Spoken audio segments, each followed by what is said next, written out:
we want the house to be transformed into a home.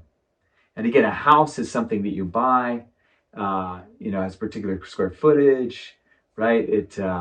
But a home is really a place that is far more intimate. Yeah, It's an experience. that's the intimacy. Yes. Hi everyone.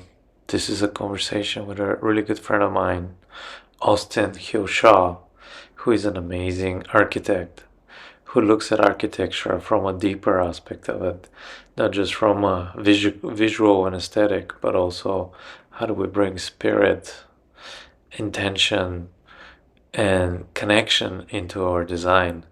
So this conversation is about exploring how do we design our homes, how do we design our cities, how they're being designed in a way that keeps us disconnected from each other and ourselves, and how we can design things differently that allows for more connection, more intimacy, more relationships, and for a happier, joyful world.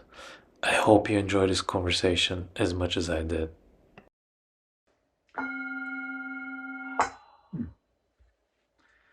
So we have uh, my dear brother here, Austin, to talk to us about his um, about design and relationship, and how it all connects together. Mm. Oh, so Austin and I have been being in a conversation about design and relationship for over 10 years now. Mm-hmm. We did a series called Conscious Design Build, where we worked together to create and build consciously with intention. Yeah, back in 2012. Back in 2012. Mm-hmm. It's almost 2023 now. Yeah, amazing. And now we've come full circle to collaborate again to actually bring these visions to life. Mm-hmm. Yeah. Yeah. So tell us more about yourself and your vision of the world, and what are you creating? Well, essentially, what I'm trying to create is a deeper sense of home. First and foremost, home within myself. It's the only real place that I have agency. So developing that real sense of home within myself. But then within work and working in the field of architecture and building, I'm trying to help others recognize, what can be improved in your life through the design process, but also what can't, and what needs to be nested more in healing modalities. And so, for example, often people want to improve their lives, and they see images of perhaps beautiful homes or apartments or places where they could live, and they think they're going to be happy with that. Yeah. And that might just be the case. But often, uh, things that we're doing externally can mask things that we should be really working on internally. Yeah. So, and again, they don't have to be mutually exclusive either. I think, sometimes you just need to work on yourself. You're in a phase where that's the most important thing. And sometimes, a design, can be, how to say, that there's a quality by which you don't have to do that much on your work on yourself. But sometimes you recognize you need to do work on yourself internally, and you also want to improve your external world in support of that. That's a really interesting project. Yeah, this makes me think. You've heard the saying that the environment is stronger than you are. Your environment is stronger than you are. Yeah, agreed. It's Yeah. just to a certain degree, exactly. The one sense is that we are the environment around us most certainly affects us.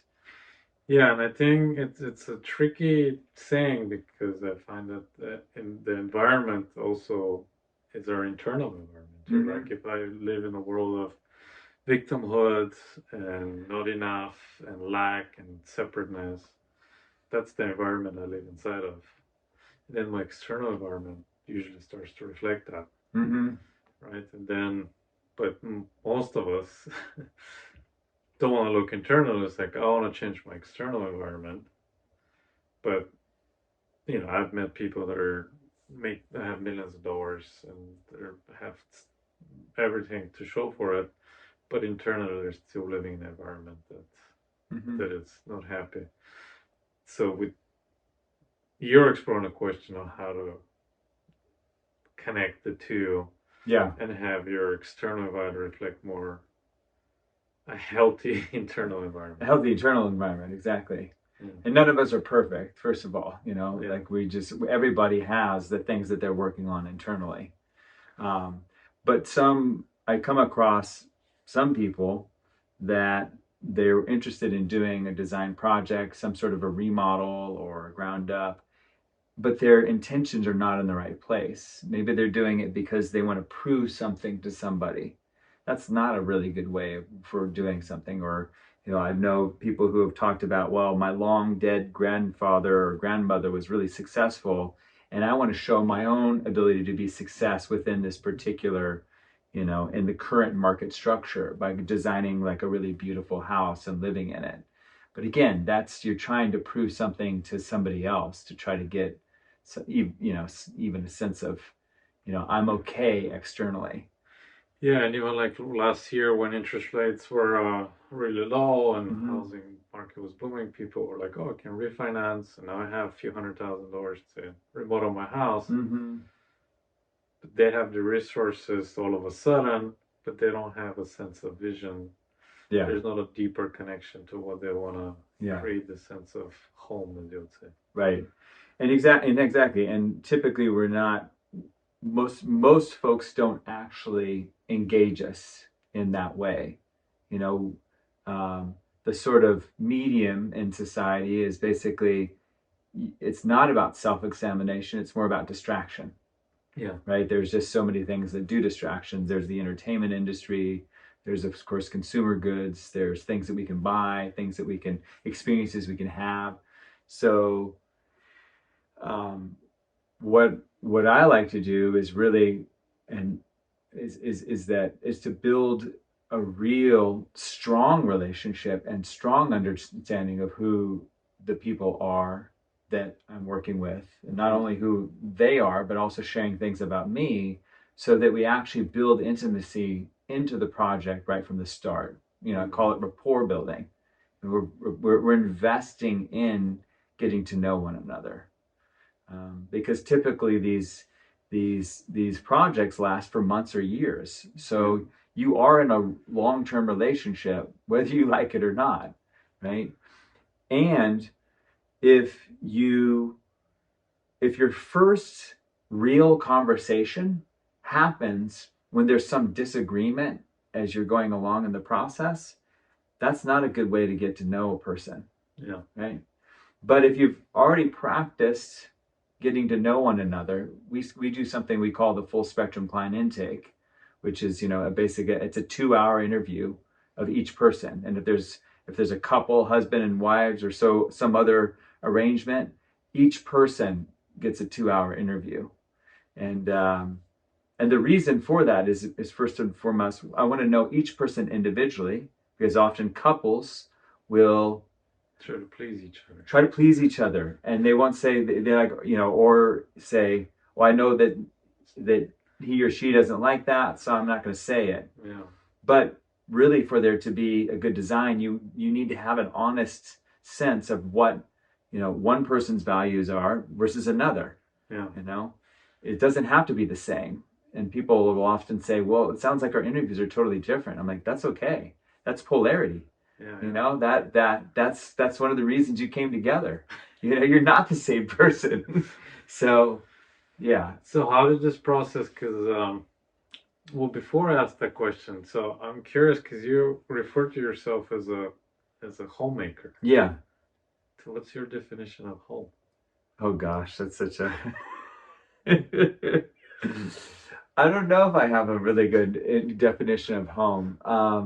One of the best definitions I've heard of what is home is like a place where you don't feel self-conscious, or a state where you don't feel self-conscious too, where essentially it's a quality where you experience an equanimity, Yeah. that you are in contact with the world around you, and it feels not only manageable, but it feels, it feels supportive. Yeah. Like you're in relationship with it. And so um, and those qualities of what that means are different for everybody. Yeah. Right. Yeah. And so again, we can look at images from magazines, pretty things, from the internet, exactly, things that look really beautiful, but whether they're right for us, that's a whole different question.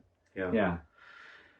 Well, so then let's say a couple. So there's another saying that most I don't know how but something like most couple don't survive a remodel. Well, yeah. Most So marriages won't survive.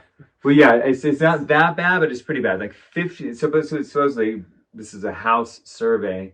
50% of the couples that go through a residential remodel experience significant stress, and something around 10% will actually, either consider or actually pursue a divorce. Yeah. And one of the reasons that I think that's the case is because people focus on the material aspects of a project, and they forget about the relational aspects of the project. So first and foremost, again, we have to care for ourselves first. That means, physically, emotionally, mentally, and spiritually, we have to treat this like an initiation, that we actually have to be in our best game, right? Yeah. That's a really good word, initiation. Yeah. Initiation. And then the other thing is that, we also need to recognize what our partner needs, our intimate partner needs. And one of my favorite definitions of ways in which, what they call secure functioning relationships work is where each partner is actively keeping the other partner out of distress. Yeah. Doesn't mean codepending, but it just means that, for example, if one of the people in that relationship is good with numbers, maybe they take on those aspects. It's like, I want to keep track of the finances. Where another's is good with more so like fabrics or colors, they take that on. And then they might even know that, like, that person who works with numbers doesn't really feel comfortable working, like talking to the architect, because they feel a sense of intimidation on some way, shape, or form. And so maybe the other person takes that on. But again, throughout the process, there's lots of different meetings that take place. There's lots of different decisions that need to take place. When couples are actively caring for one another, when they're actively keeping the other out of distress, that can lend itself to, again, that there's a deeper sense of home that is arising from that. Because again, first and foremost, you're working on yourself, because that's the only real place you have the any agency there. And then from there, you can start saying, okay, I'm good. What do you need? Yeah. That sort of thing. And also being like, I'm not doing so good today. Can you take this? And you actually have that exchange, that the process of doing a remodel is a way by which you grow together, ideally, and not apart. Because again, you're tending to the relationship first and foremost. You're tending to your relationship with your intimate partner, but you're also tending the relationship with the other team members. Yeah. Because all these projects have, lots of folks involved. They have, architects, contractors, subcontractors, engineers, city officials, a whole host. Employees that work in your house. Employees, exactly. Folks that are there, that are working there each day. So it's important. The other thing is to recognize that these buildings don't build themselves. They do not build themselves. They are built by people. Yeah.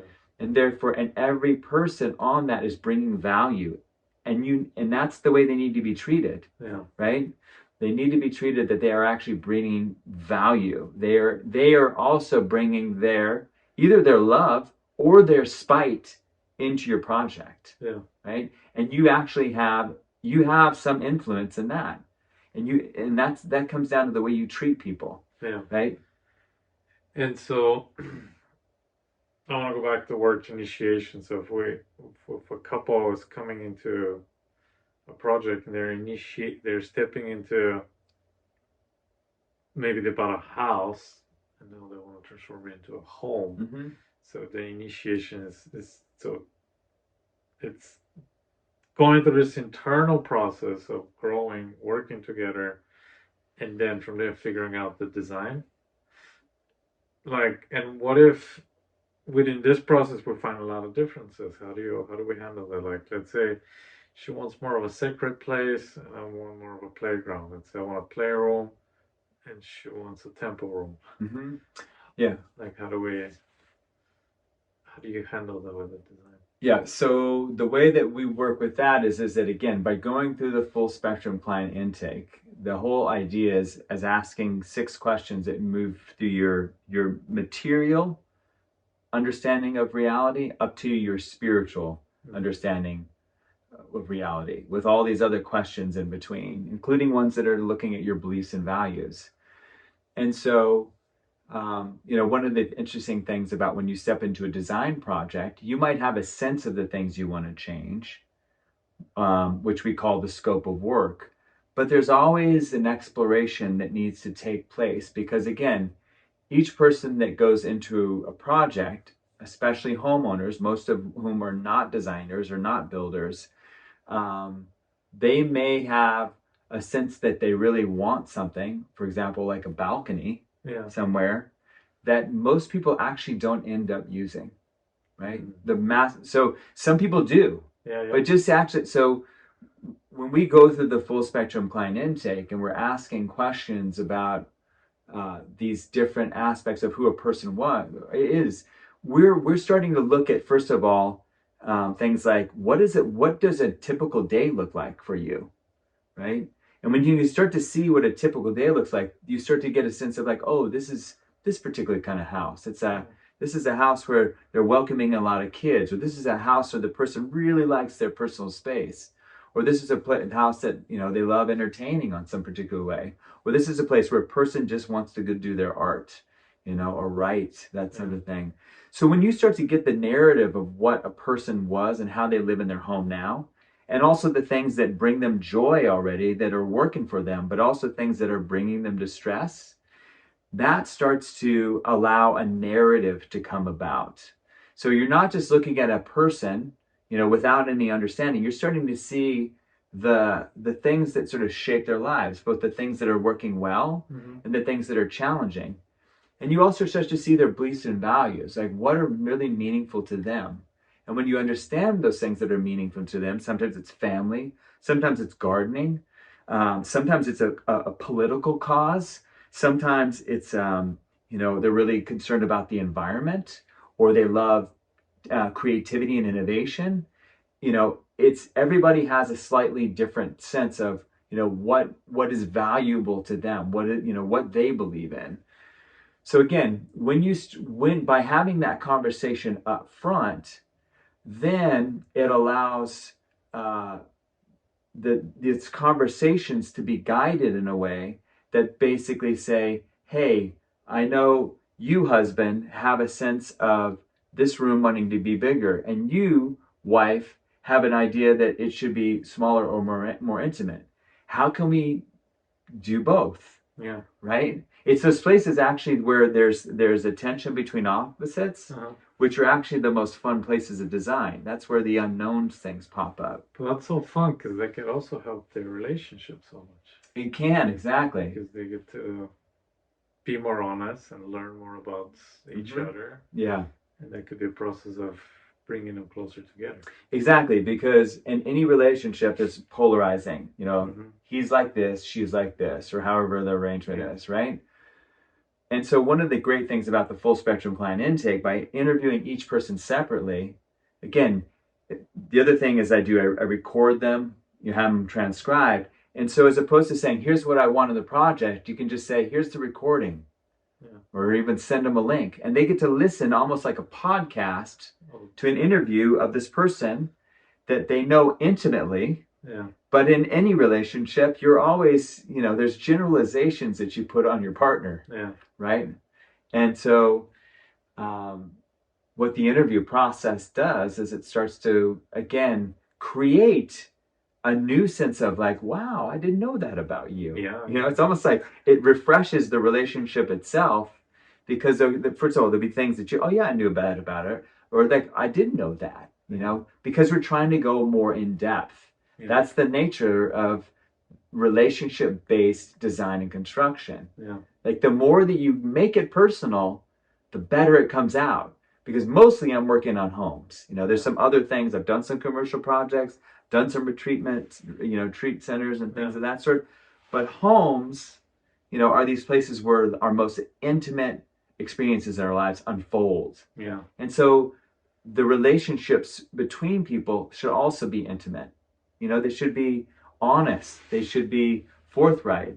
We should be able to agree and appreciate one another. We should also be able to say, like, I don't like the way this looks. I'm frustrated, because that's a more honest thing. When people feel like they can say no, or they said, I'm upset, to me, that's a win. Because if they feel comfortable enough saying that to me, that means we can change it.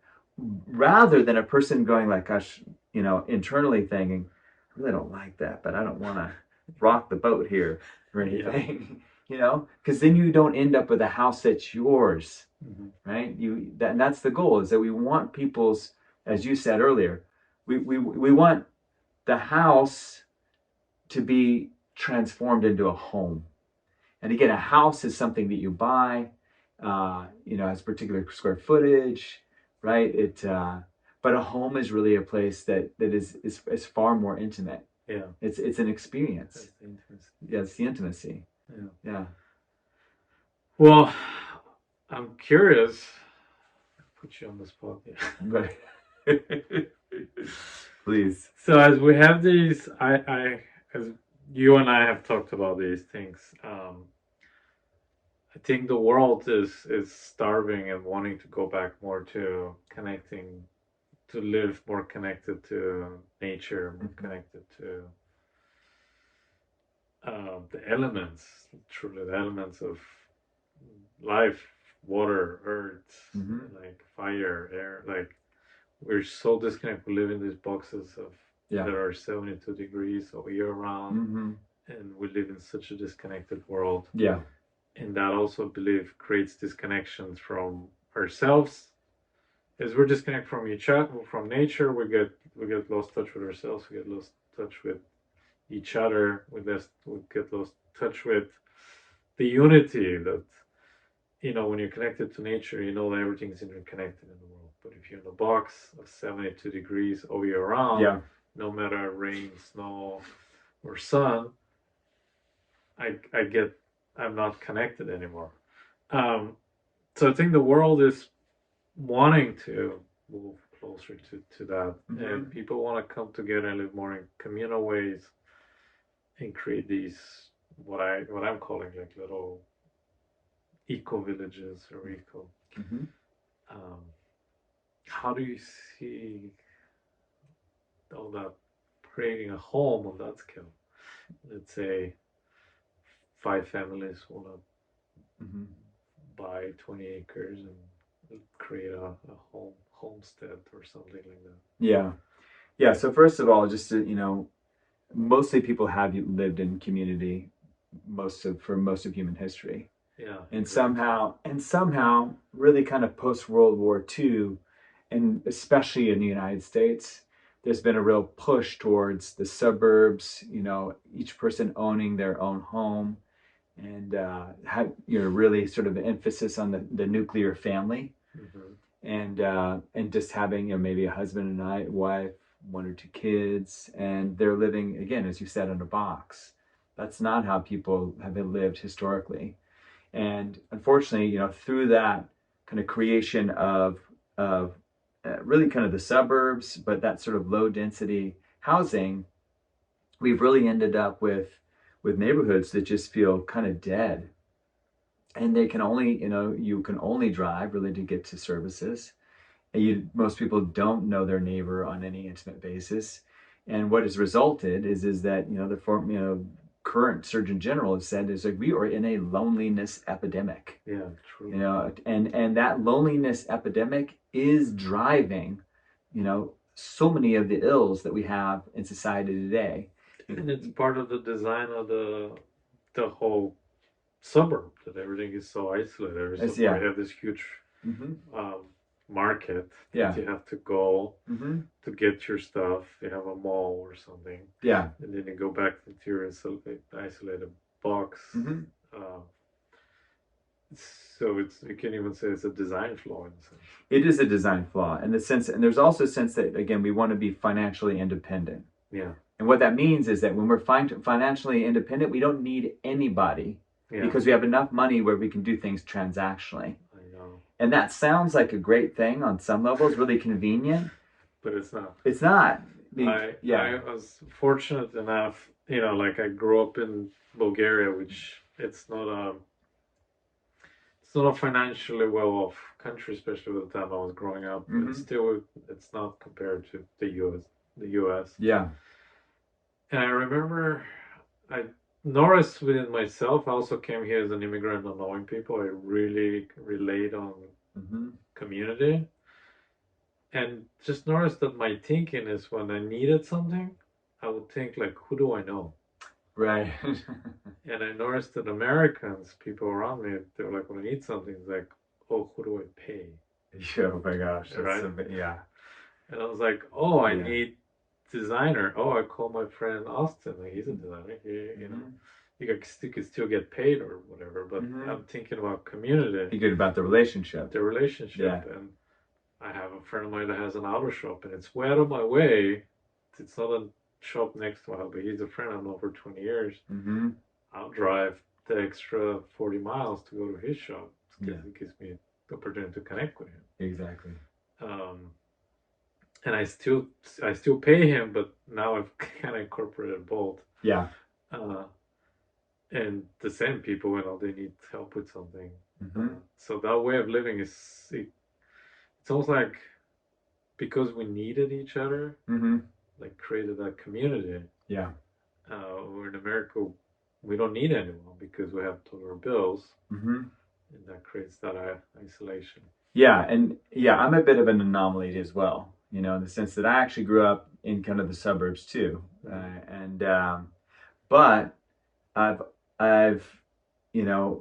could ride my bike to my friend's house. It wasn't that far. There was a time where you could do that, where you could ride. It was safe and considered safe to do that. But also when I've told you this before, the first thing that I fell in love with was rock climbing. Yeah. And so, I was making clothing and things of that sort to sell so I could stay on the road climbing. And the reason I love climbing is because you're always paired up with people. You're going out on these ventures that you plan. Yeah. And so it was a sort of almost like countercultural thing that allowed me to be, as opposed to feeling boxed in sort of conventional reality. I was out in nature, I was exploring, and we were going climbing up these beautiful lines. A little bit later on, when I was actually in architecture school, I went to Costa Rica for the first time and had this profound aha moment that's just like, wow, these Costa Ricans live so differently than I do and better. Yeah. I could just see the cohesiveness of their own society. It doesn't mean that Costa Rica's a perfect place, but there's so many other countries that do relationship better, and it is more about, as you said, it's not about who do I pay, it's who do I know. Yeah. And that's an insight for me. It's like, oh yeah. And so it's like how, again, this is the other challenge with design and architecture. These are some of the biggest investments that people ever make, right? So one of the other things about the interview, which is key, is like, I don't want them to bring in things that are actually not going to enrich their lives, Sometimes I go into places and say, your place is perfectly fine. Oh, wow. I wouldn't do anything here, actually, If you want to update a few things, that's great. But if you do this, this, and this, it's going to cost this month. Take this month. Your house is going to be disarray in the time. Don't do it. This is fine. And some people listen, some people don't.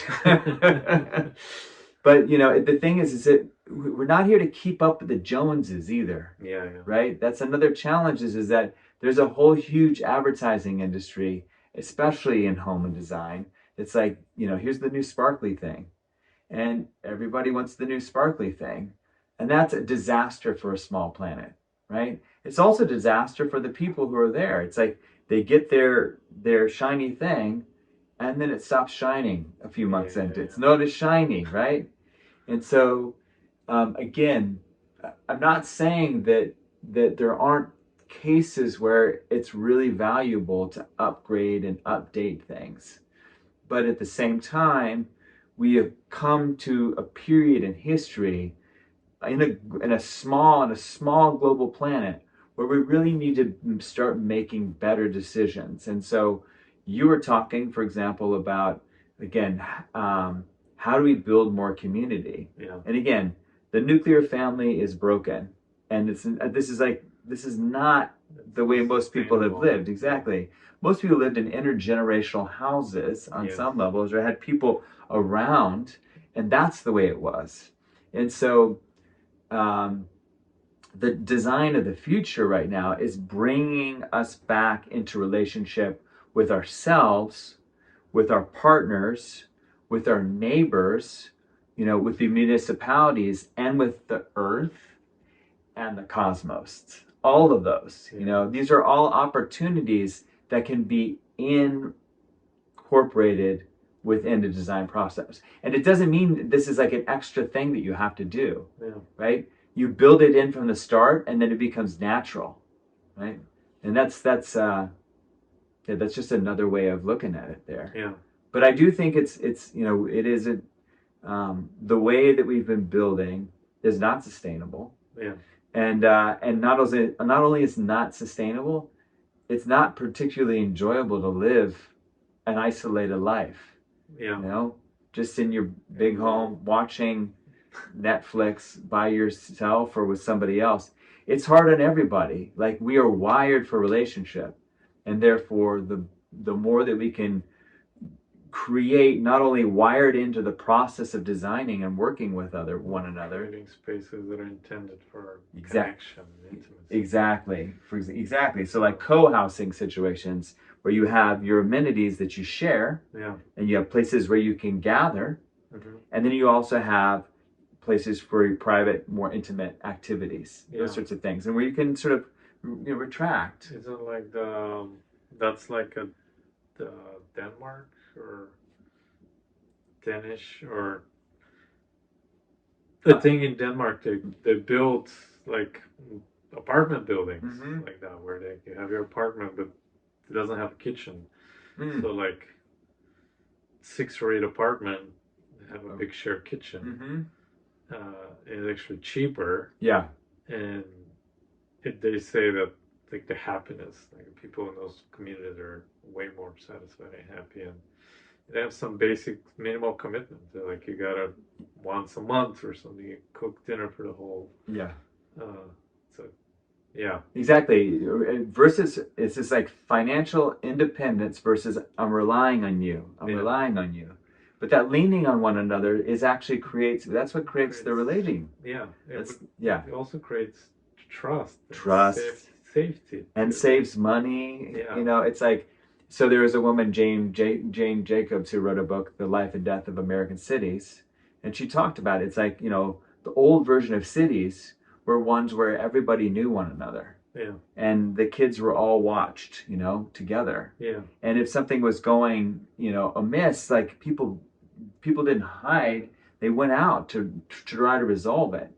And that's healthy relating right there. Yeah. That's healthy people working. You may not agree with everybody, but when we can learn to live with one another and accept with one another and appreciate. It's like sometimes it's like the word, I can love this person even though I don't totally like them. Yeah. I value who they are. I don't agree with their opinion necessarily, I love it. But exactly, it's like, Yeah. you're doing you. But so that sounds terrifying to I think a lot of Yeah. people. Yeah, And for there's sure. this another famous quote that we suffer. What is it? It's like, is it hell is others? Hell is others? Yeah, I've heard that. No, I haven't. Yeah, I think there's like a French philosopher or something. Huh. Uh, Hell is others. Like ones we don't know or afraid of? just other people. is Other. Yeah. Hell. Yeah. Because we're so different and we're Yeah. and because with our differences, we looked at our differences as like a bad thing, like, oh, so I don't want to deal with your differences. I Yeah. want to go in my box and just be with myself. And I want this ball to be red. I don't like red. Yeah. So how do you think we're going to make this transition? Because so many people are so lonely, so isolated, and the idea of living in communities sounds like no. Yeah, yeah. Yeah, you know Well, what I'm talking about? Yeah, I think it's already happening. I mean, Yeah. some people are going to basically, People are waking up.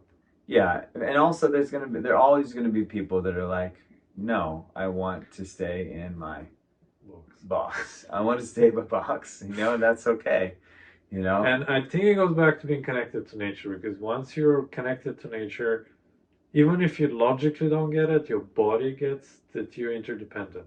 Like the exhale I take, the tree inhale, and for the tree exhales, I inhale. Even though if I don't think about it logically, my body knows that relationship. Yeah. And then you learn that you're interconnected with everything around you. But again, being in that box, I'm lost with that relationship. And from there, I start losing my relationship to other humans, knowing that we are interdependent. Like I can't, even if I'm in my box, someone build it for me. Even even I can order my groceries delivered to my house, and I never have to leave my house again. Someone grew these vegetables, someone brought them, someone delivered them to me. It's like I need all these people, whether I ever see them or not, or I realize them. We need each other. Yeah. Right? Like at the moment, this whole idea of independence, it's just such a lie. We'll believe it that somehow we can be independent. Right, exactly. That's the big charade. Yeah. And that the goal is you should be independent. Yeah, exactly. That you should pull yourself up by your bootstraps. You need to be a success. And the conventional notion of success is like, yeah, you've made enough financially that you don't need to rely on anybody. Yeah. And that's a really lonely place. Yeah, and I think the nuclear family starts there, because now I don't need like my partner, or like I don't need you. She doesn't need me. She could be independent by herself. She can provide for herself. So what do I need this man for? Just to deal with his differences. Right? He wants things different than me, but I don't need him anymore. So that starts to create that nuclear family, and then people and then find themselves alone, having it their way, being super miserable.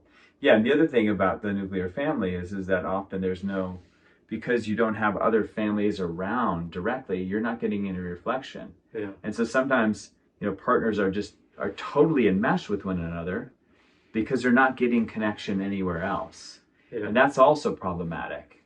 I mean, for you to have a healthy, intimate relationship, you also need to have, again, a relationship with yourself. Yeah. You can't forgo yourself. But, if you're only relying on one other person as your source of love and support and, care and communication and all that, that's a lot to lump on. It's like, and it's really tenuous. Yeah. Yeah. So when you have a community around, even though there might be more things that you have to relate to, you're also getting more social input and stimulation that allows your partnership to be less of just an isolated thing, Yeah. right? It's now couched in the support of other people. Like that saying, it takes a village. It takes a village, exactly. Yeah. And that's the idea. I mean, the ideal, even though it sounds very archaic on some level, is a village structure. Yeah. And a village structure is one where everybody is seen and appreciated. Everybody has a sense of purpose and gifts that they bring to one another. Plus, they're doing things like rituals together. And a ritual, just a way of basically entering into an alternative space together, like daily rituals. For example, in India, they often, make these beautiful designs out front of their house or clean the shrine every day. It's a maintenance ritual. And then when things go awry, bring people together to work those things out in another, like in a different sort of ritual, like healing rituals and things of that sort.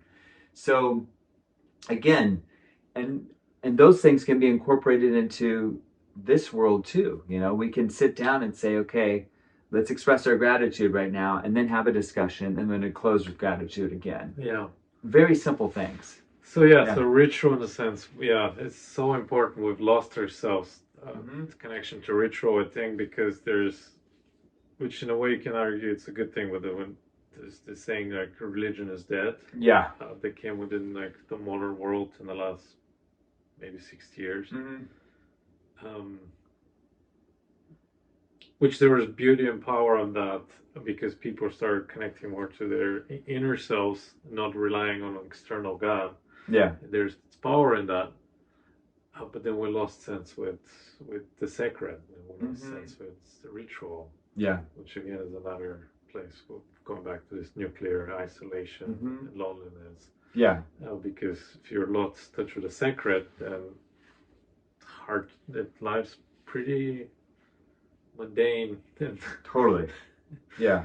Because like life, if you look at it with simple sense, every day you wake up, you do the same thing: get up, brush your teeth, then go about your day.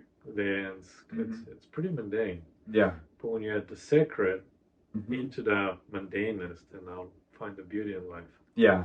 Yeah. And sacred means a lot of different things to a lot of different people, which is really, it's an interesting thing. Like, just to kind of give a sense of, the process by which we try to lead people through the design process, so that we're actually incorporated in sacred. First of all, human relationships, if you really look at, all our lives are miraculous. Yeah. And often we forget that when we're bogged down with work or overwhelmed or whatever it is. It's easy to forget that our lives are complete miracles. The trillion of processes are happening each moment in this body. It's insane. To stay. It's outrageous, right? So then, not only that, so then you have just that as the basis. Like, every person that you come across is a miracle. Yeah. And, it's easy to forget, but we try to keep that at the forefront. If somebody calls me up, it's like, wow, this is a miracle. Yeah. Somebody's calling me up, they're wanting to do, it's just like, how is this happening? And so again, the full spectrum client intake is a way by which you get to see people, right? And so maybe any preconceived notions that you had before about who they were or whatever, as you go through the questions, there's always amazing things that arise from that. I was like, oh, wow. And usually for me, there's like a moment where like, oh, I get who you are. Yeah. Like, you feel who this person is, and you feel what their interest is, or what their thing that they're doing in their life. And it's like an exciting moment. So that rapport building itself is a sacred activity, because it's reestablishing strong ties with other people, bonds with other people. And again, it's not a one-way interview. Yeah. I'm also talking about the things that I do well, and also the things I struggle with. Because when we see all aspects of a person, then it allows us to, see more all aspects of ourselves on some level. So again, that rapport building is a part of it. After we've done the full spectrum client intakes, and we've created what's called a project narrative, which is kind of a story about the people. So as opposed to saying, hey, we're doing a 2,000 square foot home, bed, bathroom remodel, which is very, again, transactional sort of material. Yeah. We're not just like, so and so are musicians. They have looked outside the center of the Bay Area at homes that are cheaper, Yeah. but they want to stay in this and bigger, but they want to stay in this small place because so and so has lived here for 70 years, this person, and it's an intact neighborhood. And yet, they live in a very tiny space right there. So they're trying to figure out how to get a little more storage, one more bedroom, this and that. And they also want to invite over other musicians to be able to play. Yeah. Right. And so you start to get a sense of, again, this narrative that's happening there. Yeah. And that narrative starts to drive the design and the construction decisions. And again, we've evolved as human beings sitting around fires telling stories with one another. So that storytelling is deeply embedded. And so as opposed to saying this is this quantitative thing, it costs this much, it's like, we know, let's get into the juice of these people's lives. So once that's established, then we have what's called an intention setting ceremony, whereby we go to their home and we basically do a ritual. And the ritual is we give offerings to the land, and then we use something called the clear and simple prayer and go around saying, what are you grateful for? What are you struggling with? And asking for help. This is a prayer that was developed by a Lakota teacher named George Bertelstein. And it's just a great way of recognizing we all have things we're grateful for, we all have things that we're struggling with, and we all need help. And we're, that honesty and that ritual itself, when in doing that, what we do is you open up the ritual space, the creative cauldron that's going to remain open for the months and the years by which it takes to design and construct the project. And then at the end, we close it again with another ritual, which we call Love Your New Space. Yeah. And that's where we get to process everything. And all along the way in those meetings, all the conversations that we need to have, we continue to build rapport. We continue to open and close spaces within the whole project. And that allows there to be a sense of, one, care and continuity, but again, inviting in the land, right? Insights, even asking, what does this house want to be? Houses themselves have logic and language to them, and everything is imbued with consciousness, right? Even though these are so-called inanimate things, they still have the imprints of the people who have lived here before, and we can either choose to have those imprints be there or shape them to be better based on the needs of that particular, couple or family. And taking our time to really commune with the space. To commune, exactly. And not only with the space, but with the land, right? Exactly. There's in permaculture, when in permaculture design, they call this thing called a sit spot, where you find a spot before you would think about designing. And you sit there. Ultimately, in a perfect world, you want to sit in that sit spot for a year. No, a year continuously. Yeah. Because you want to see the seasons. You want to see the light in the summer is different than the light in the winter. Yeah. Where the winds are coming from, and then once you commune with the environment, which simply means be aware of your environment and what critters live there, what things, and then you start your So very few people are willing to do that.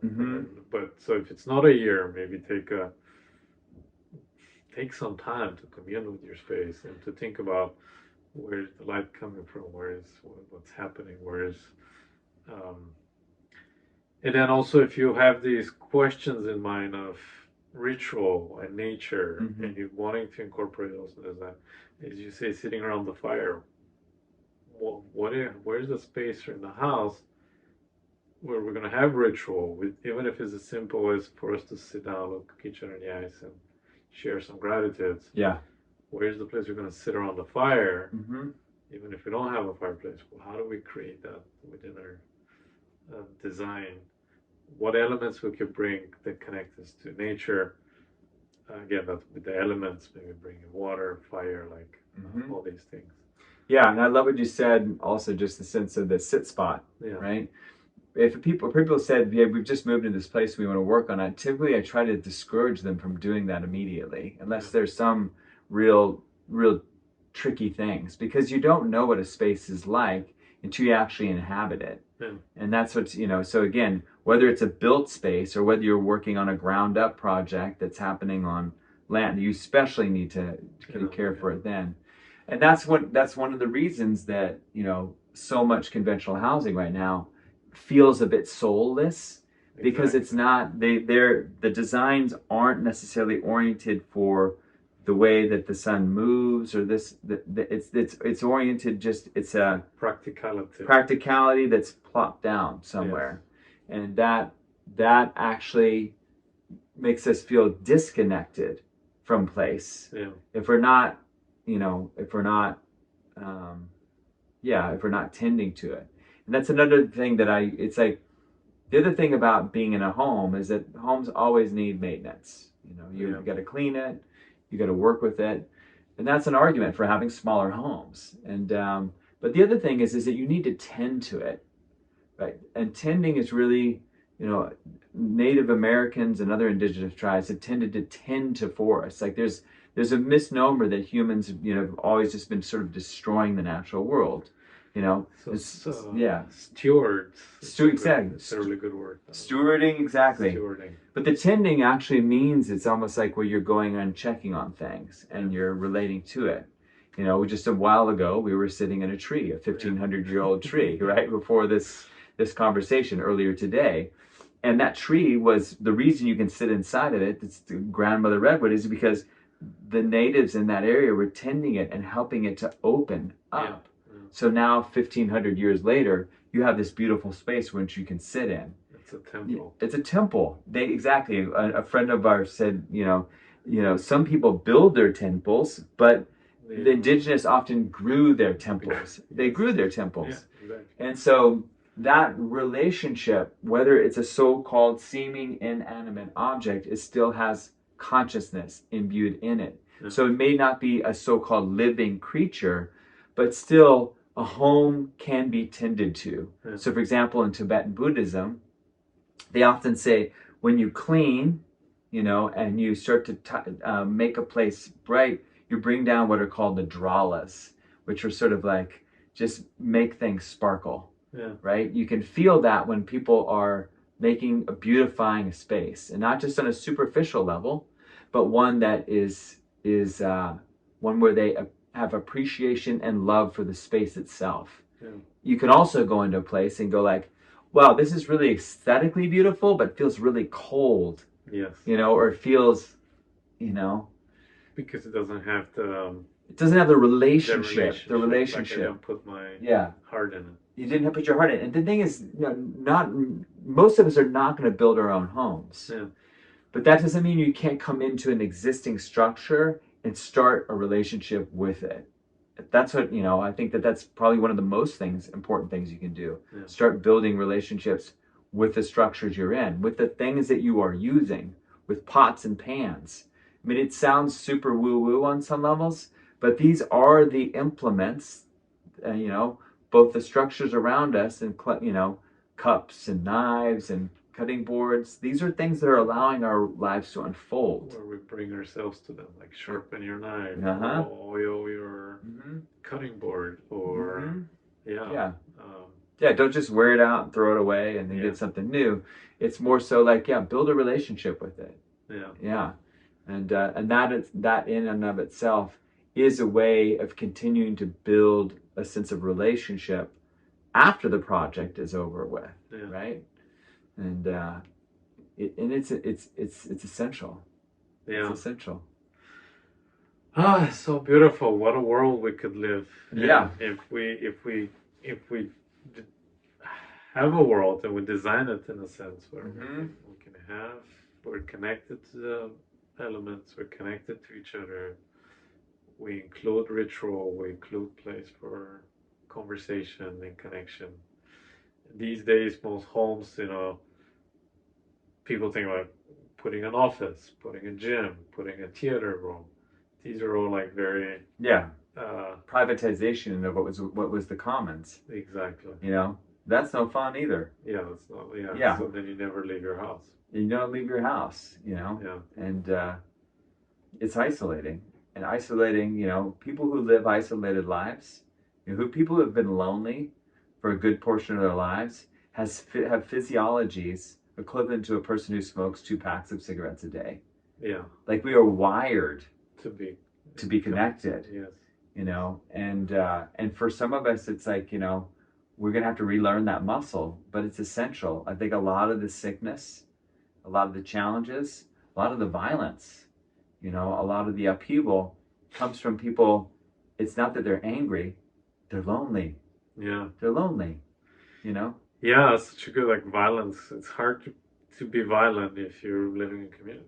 It's just not gonna happen. Exactly. You're not spinning on these stories, and it's when you are in relationship with people, relationships themselves in community, they have their own challenges. Yeah. But those challenges are better than being isolated. Yes. Feeling isolated. Oh. So beautiful. Okay, well, lastly, tell me, what are you grateful for? What am I grateful for? Oh my goodness, so much. First of all, I'm just grateful to be having this conversation with you. I mean, it's like, you and I started having these conversations more than 10 years ago. Yeah. It's a good story here. So Hristiyan and I we went to go look at a job together in North Oakland, and there was a husband and a wife. I believe the husband was a Vietnam veteran. The wife they're both alcoholic. Yeah. We walked in there, and it felt not good. Yeah. It felt rough. And out the back, there was a neighbor who played like really loud music, and you could just feel the sense of, strife in that place. And, both Hristiyan and I, we both love design and construction, but we also love relationships and workshops and, what it means actually to do things better. And I remember we went over to a cafe, we sat down and be like, gosh, wouldn't it be great if we could actually work with people and, not only just work on their homes, but we could actually work on the relationship challenges they were having. We didn't end up getting that job, but that conversation sparked something that we called Conscious Design Build, which was a series of talks that we gave in 2012. And the other thing about 2012, there wasn't a lot of work going on right at that time because the housing crash was out there. So we were giving these talks just because we were interested in knowing how to do things better. And so we have worked on some projects together since then, and gotten to play around in those different ways. But there's also an acceleration that's happening now because of, things that are happening with climate change, things that are happening with income inequality, things that are happening in our personal lives, challenges in there. And just the realization that... Or the pandemic. Like how many people moved away from the city and started realizing that they need to be connected more to nature. And it's been a huge huge migration on it. Yeah, so just like a lot has happened in the last few years. And it's both a daunting time on some levels, but it's also a really exciting time. And so, I mean, that's like, even though I have my own fear, and sometimes despair that I have to work with about the state of the world, I also see this grand opportunity for new ways of doing things, better ways of doing things, because people are realizing that the way that we have been doing things isn't working. Yeah. And the other thing is that I've heard, which also makes me grateful and excited, is it doesn't mean that everybody in the world, we have to get everybody on board for like doing things differently. Yeah. There's people who say we only need to have 3% of the population in coherence, meaning that we're seeing these new visions, we're doing things, and it's almost like if you imagine like a image of the brain with neural networks, you know. Yeah, kind of like the 100 monkey effect. Mm-hmm. Yeah. You heard of that? Yeah. Yeah. But you tell me, you know.